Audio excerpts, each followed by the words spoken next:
Gurizada, o negócio é o seguinte, o que significa esta vitória do Internacional 1-0 sobre o São Paulo no estádio do Morumbi na noite desta terça-feira? O Inter vai consolidando o vice-campeonato brasileiro, mas há muito mais a ser dito e eu quero conversar com você sobre isso neste meu vídeo, que é em nome do PEC Colorado. A assinatura da cerveja do Inter, cerveja artesanal de qualidade exclusiva, licenciada pelo Esporte Clube Internacional e que tu pagas em 12 parcelas sem juros algum no teu cartão de crédito. Acompanho fascículos te contando os momentos mais marcantes da história colorada. E ainda, conforme a tua escolha do PEC, lindas, e são lindas mesmo, lindas taças colecionáveis. Mas corre, porque é projeto exclusivo, é agora e são poucas unidades. Edição limitadíssima. Como?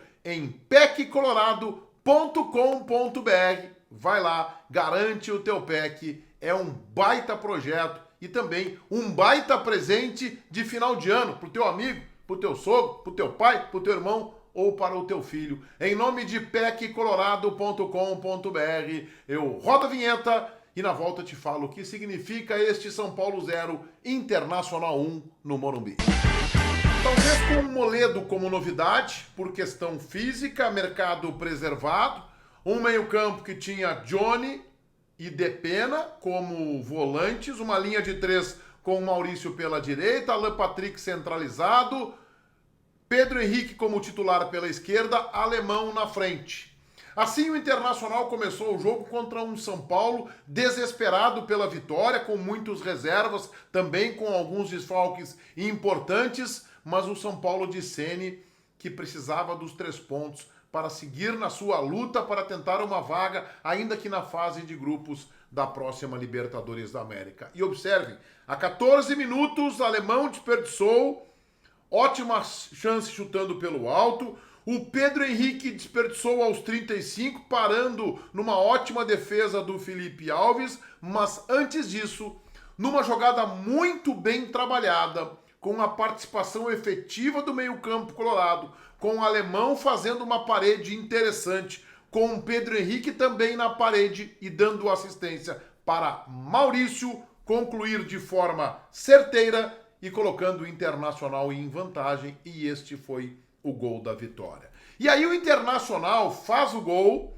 teve a chance com o Pedro Henrique, como eu falei, o São Paulo pouco ameaçou, o Inter foi administrando, mas verdade seja dita, o São Paulo de Ceni terminou melhor, pelo menos o final do primeiro tempo, ainda que não tenha criado grandes dificuldades para o bom goleiro Keller. No começo do segundo tempo, o São Paulo novamente melhor, tanto é que teve um gol que foi anulado pelo VAR, do Igor Gomes por uma falta muito bem anotada pelo VAR em cima do Rodrigo Moledo, mas ali o São Paulo estava empatando, o São Paulo tinha mais ímpeto no começo do segundo tempo. Mano mexeu na equipe, sentiu que o time estava dando sinais de cansaço, e é normal isso em final de temporada. O Matheus Dias no lugar do Johnny, já combalido por uma pancada que havia recebido no primeiro tempo. O Tauan Lara no lugar de um instável Alan Patrick, não foi bem o Alan Patrick, e o Tauan Lara entrou na linha do meio campo, mantendo o René como lateral, jogando à sua frente. O jogo ficou mais tenso depois do gol anulado do Igor Gomes, do São Paulo. O São Paulo sentiu que dava para reagir e empatar e tentar uma virada. O jogo ficou tenso a partir do gol anulado e a partir de uma chegada mais forte em cima do centroavante colorado alemão. Isso fez o Internacional acordar, despertar na partida e segurar o resultado. Tauan Lara jogando na linha do meio campo foi uma alteração importante, porque o Alan Patrick já não conseguia ser mais combativo, o Inter estava marcando apenas com Johnny e Depena, e o menino entrou e entrou bem. Wanderson a 21 minutos no lugar do Pedro Henrique, também uma mexida interessante do Mano Menezes, o Pedro Henrique já estava cansado, eu só fiquei na dúvida porque o Mano não colocou o Wanderson pela esquerda.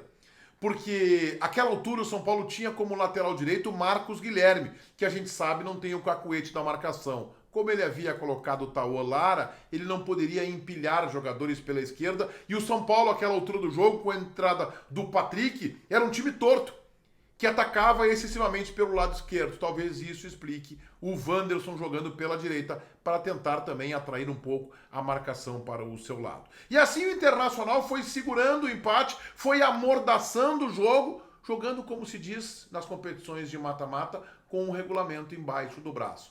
3 pontos preciosos, vitória de 1-0, o Inter vai confirmando o segundo lugar e observem, é o terceiro melhor visitante do Campeonato Brasileiro, atrás do campeão Palmeiras, do Botafogo, que faz uma campanha melhor fora de casa do que no Rio de Janeiro, e o Inter é o terceiro com um bom aproveitamento de 51%. Vamos para a cotação. Kehler, no segundo tempo uma defesa interessante, no mais não chegou a ser tão exigido, nota 6. Bustos, na minha opinião, o melhor colorado em campo, nota 8. Moledo 7, foi bem no jogo, tomou cartão amarelo, faz parte, marcando o Caleri. São Paulo jogou com 2 avantes, Luciano e Caleri, criando dificuldades, mas os zagueiros do Inter foram bem, ainda que tenham tido uma outra dificuldade no lance aéreo. Vitão também 7, mais uma boa partida. René cresceu em relação aos últimos jogos, nota 7. Johnny 6, sentiu a pancada na metade do primeiro tempo. Depena melhorou em relação a ele, Depena, e jogou mais recuado, desta vez como volante ao lado do Johnny, nota 6. Alan Patrick tomou o terceiro cartão amarelo, a exemplo do Moledo. Ambos não enfrentam o Palmeiras no próximo domingo, nota 4, muito abaixo o Alan Patrick, ainda que tenha participado do lance do gol. Maurício, apesar do gol, uma atuação irregular, em que às vezes ele ficou um pouco desligado do jogo. Nota 6, mas fez o gol. Alemão também 6, muito combativo. Uma conclusão em que ele desperdiçou. Uma boa alçada para o Pedro Henrique no primeiro tempo. Nota 6 para o Alemão. Pedro Henrique também 6, participou do gol. Assistência por 1-0. Entraram Matheus Dias aos 15 do segundo tempo, no lugar do Johnny, nota 6. Tauan Lara, também aos 15, 6. Tyson abaixo. Um gol em condição irregular, embora o Wanderson também já estivesse em impedimento, nota 4.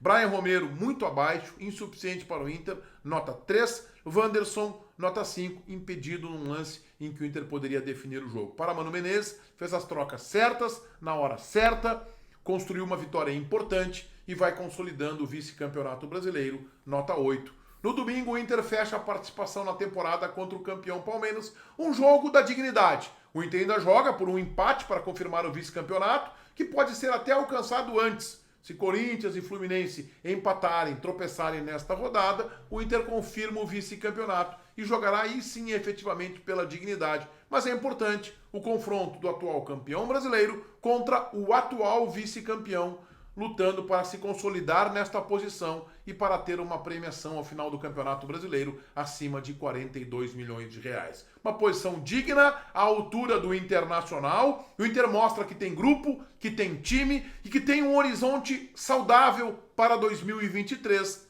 ainda que necessite de reforços. Todo mundo inscrito no meu canal, ativando as notificações ali no sininho, deixando o like. O vídeo é em nome do PEC Colorado, a assinatura da cerveja licenciada pelo Internacional, cerveja artesanal, exclusiva e que tu pagas em 12 parcelas, sem juros algum, no teu cartão de crédito. Recebe pack de cerveja mês a mês, fascículos te contando a história do clube e ainda conforme a escolha do teu pack, lindas taças colecionáveis. Atenção, vai acabar. São 1.909 packs para toda a torcida do Inter. As vendas estão aceleradíssimas. Não dá para ficar de fora. O projeto é lindo, é maravilhoso e a edição exclusiva é agora. Então não perde. Vai lá em packcolorado.com.br e garante o teu. Feitoria gurizada. Vai, um abraço.